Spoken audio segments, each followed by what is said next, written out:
More than 1,800 migrants trying to reach Europe have died in the Mediterranean Sea, according to the United Nations Refugee Agency. This humanitarian crisis has forced the EU to act urgently.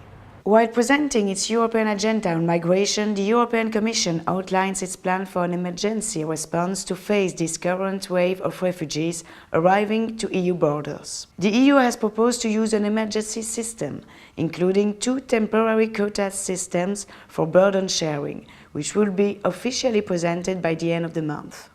One is the relocation of migrants who have already reached Europe among all European countries to ease the pressure of southern EU Mediterranean countries like Italy, Malta and Greece.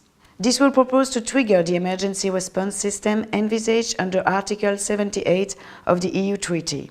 Based on the opt-in and opt-out rights guaranteed by the EU Treaty, Ireland, the UK and Denmark could choose not to join the plan proposed by the EU Commission. London has already stated its opposition to any kind of enhanced solidarity on that matter, but Ireland could join the initiative. However, the Vice President of the European Commission, Frans Timmermans, stressed on the solidarity of all the 28 member states. It is up to those countries to decide whether they want to be part of the system of solidarity, yes or no. The Commission is guardian of the treaty and we work with the treaty as it is. The other temporary quota system is the resettlement of 20,000 vulnerable refugees coming from outside the EU, as presented Dimitri Avramopoulos, EU Commissioner for Migration. Together with the United Nations High Commissioner for Refugees, we want to bring safely and legally to the European Union 20,000 refugees from third countries, and we will finance this action with 50 million euros. The United Nations High Commissioner for Refugees welcomes this resettlement plan, but stressed that this system aims to help another group of refugees. Resettlement is mainly for vulnerable refugees, so we're talking about people that were wounded, people that have no perspective of going back to their countries of origin.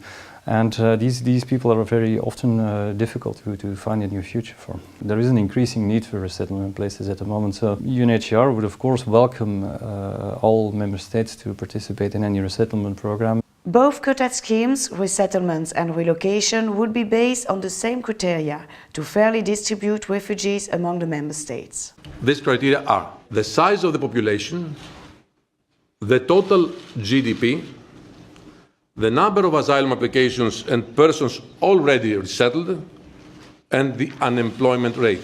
By the end of the year, the Commission is expected to propose a law for a permanent and mandatory quota system for asylum seekers and refugees. Among the urgent actions, the European Commission also pointed out to triple the budget of the European Border Agency Frontex, including the operations Triton and Poseidon. The EU High Representative Federica Mogherini also highlighted the controversial naval operation in Libya to tackle smugglers. This issue will be discussed during the Foreign Affairs Committee on May 18th and should be approved by the United Nations.